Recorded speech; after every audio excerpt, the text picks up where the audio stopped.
সন্ধ্যা থেকে দিদা রান্না করে যাচ্ছে, দেখি কি কি রান্না করেছে। এবার জিজ্ঞেস করি যে কেন রান্না করছে। দিদা তুমি কি এত রান্না করছো সন্ধ্যা থেকে?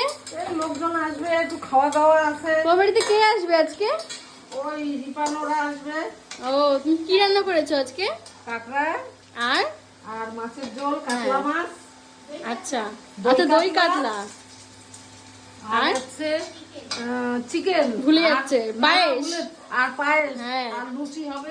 আর কাঁকড়া হচ্ছে প্রিয়স্মিতার মারাত্মক ফেভারিট একটা খাবার। কাঁকড়া দেখলে ও পাগল হয়ে যাচ্ছে। কাঁকড়া রান্না করে, কাঁকড়াটা একটু দেখাই তোমাদেরকে যে কতটা টেস্টি লাগছে। আমি যদিও খাই না। এই দেখো কাঁকড়া, ওখানে নিয়ে যা। ওরা আসলে, ওরা অন দ্য ওয়ে, ওরা মানে কাছেই আছে, 5 মিনিট লাগবে আসতে। সবাই মিলে আসলে তোমরা দেখাবো যে ওরা আসলে প্রিয়স্মিতার কাঁকড়া দেখে রিয়াকশনটা ঠিক কিরকম হয়।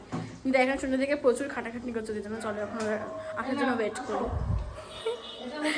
এই যে বলছে আসো দেখাবে। এই যে এটা কি দিদা?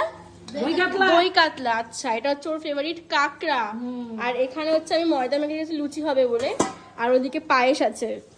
পাঁচটা দেখা। ও আচ্ছা, পায়েসও দেখাতে হবে, পায়েসও দেখাবে দিদা। পায়েস, এই যে পায়েস। এই যে ডাল। আচ্ছা ডাল, আর কিছু আছে? আর এখানে হচ্ছে কচু আছে, তাই না?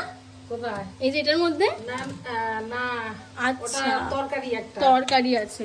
কারণ প্রিয়সুন্দরা তরকারিগুলো খুব ভালো খায়। যে তরকারি রান্না করেছে, যাই হোক এত কিছু সে কখন খাবে আমি জানি না। ওরা ওখান থেকে অনেক খেয়েছিল। চলো দেখা যাক ওরা কখন ঢোকে।